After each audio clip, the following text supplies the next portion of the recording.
Hello, everyone. Even though this is mostly an audio channel, kind of, or audio production channel, I want to start talking also about some of the things that I have seen and learned from musicians working with them throughout the years.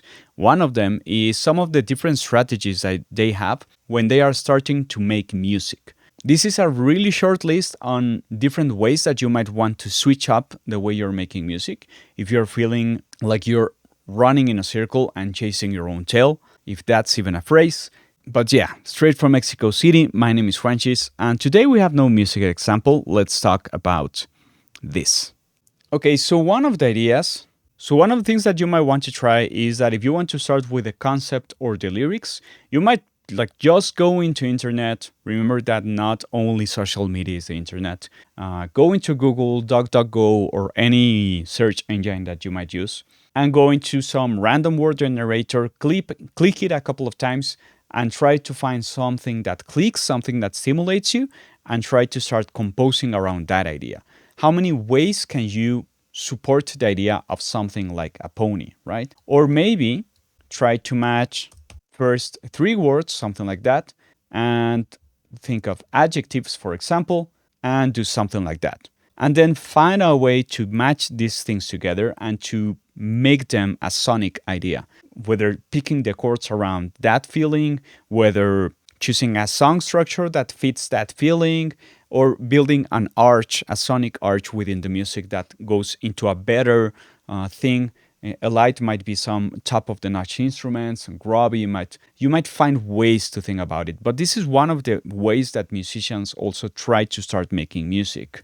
Within this same idea of trying to start with the concept or the lyrics is you might also take inspiration from something like Pinterest, even though it might seem silly.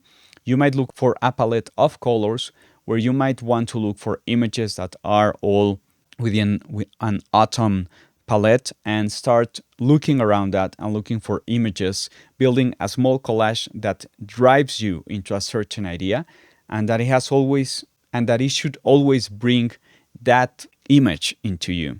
Not only that, you could take advantage of other websites like Imgur, where you can, of course, find a lot of memes, but you can find a couple of collections that are relaxing, for example, and try to find again some figures or some images or some GIFs and start making some sort of collection or collage that brings you to a specific idea that helps you stay in lane and not lose focus without losing an opportunity to always explore different ideas. Same thing with Tumblr, even though it seems to be not having as much attention by now. Or if you want to go into a much bigger world, into the digital online art, you might want to go into Behance and try to contact one of the workers and give them credit for being the inspiration of creating the concept visually of something that you might want to write about. All of those things I think encompass really well the idea of how to start with something like lyrics or how to start with something like a concept. Of course, you can take true stories and try to turn them into song, phrasing them properly so it matches your own personality or it matches the audience or it matches the style of an artist that you're trying to pitch a song to.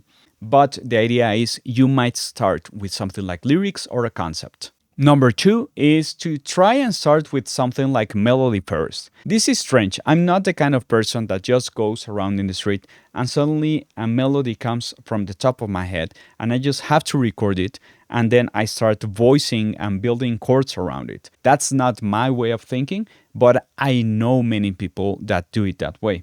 Right now, I'm producing a record where everything started like that.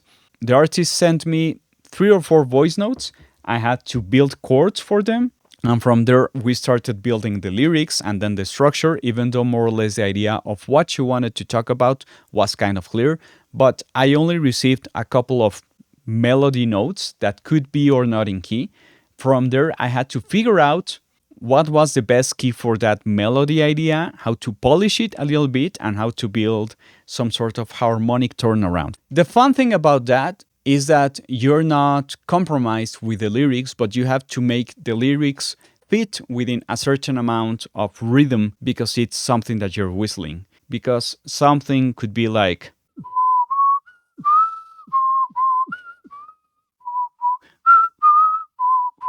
And that's a melody that I can just whistle even though I don't have lyrics. That's part of the melody of one of the songs that I'm making. So, number three, what you might want to do, and I have known artists and composers mainly that don't know how to work like that, is when I have some people at the studio and they just say, give me a beat.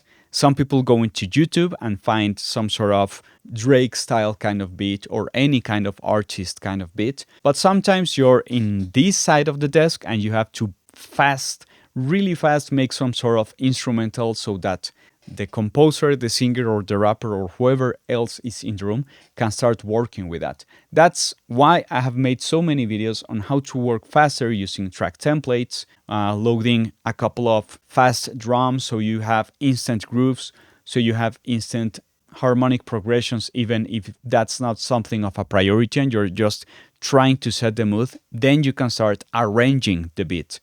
But if I just want to start something really fast, if I more or less know the genre of what I'm working with, I can just go into my track template. And just like that, I have a clip where I can just start playing drums. And I know a ton of people hate this plugin because it's so lazy to not be making every single note straight from your head. Honestly, I don't care. Sometimes I don't even have my keyboard at hand and I just need to lay down a couple of chords.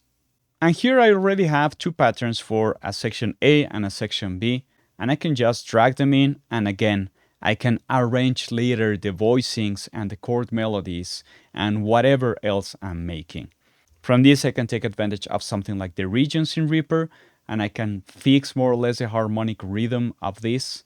Not only that, I already have the built-in progression up here if I want to play along with that. From that, I can start playing around with the MIDI, shifting it into another instrument, using my favorite instruments. Since everything here is MIDI, I can just start playing around with the MIDI and the tempo without it affecting the sound quality itself. Again, by just copying something like the MIDI, just letting the bass do the bass and the harmony do the harmony, and start complementing each channel. Editing the MIDI, finding the groove, etc., but that's a whole video on beat making. But you get the idea. Some people like to have the beat first, so they start running into a mood, and from there they can start composing. Another way to do this is sometimes I have enough channels open within Reaper or whatever is your DAW station of choice, and I just start jamming with my friends, and we start looking for hooks or moods or vibes that we like, trying to explore and listening a lot to each other, recording since moment one, then we can go back to a certain idea that we liked and we start building upon that. Because maybe someone ran into a riff, a hook, a phrase that's really interesting and that gives us this small spark to get everything going. For me, that's similar, like starting from a beat. I don't share the whole idea of musicianship as an instrument versus people that are working only inside the box. I think both ways are valid, and to a certain extent, they both are musicians. Because I know way too many people that do play guitar but have no idea of what they are playing. And probably your fourth strategy that you might want to try is to actually use references. There's nothing wrong with that. Right now I'm doing the sessions front of house and some other things for an artist here in Mexico. And I love how clear the idea is within her own composing, because the vibe of some of the songs is this song has to feel like Maroon 5. This song has to feel like Tina Turner. This song has to feel like, and it's so easily recognizable because we have heard music all of our lives. It's hard to break out of that.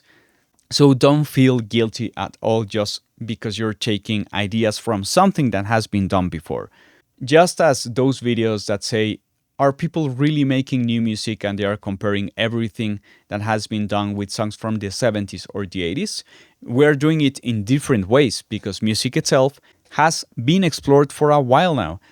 Regarding the chord progressions that most of the audience accepts, regarding the resources on the melody and top lines that most of the audiences accept, that has been explored. Some new instruments, some new textures, some new ways of making stuff sound, that keeps evolving, and that's part of the music evolution and music history, and it will keep on evolving, and that is something to embrace and to simply enjoy the new sonic textures and sonic soundscapes that we might run into.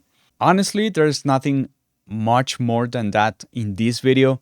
So remember, you might want to start with a concept, you might want to start with something like a melody that you might find within your head, or something that you listened, that you recorded as a voice note on your phone, sent into your DAW, and then try to match it to something where you start arranging it. You might start with something with a beat that you might start from scratch, or you might take advantage of some track templates or some tools to build something really fast, so that you can start concentrating on things that actually matter, and then go back to this and start always fixing stuff around it.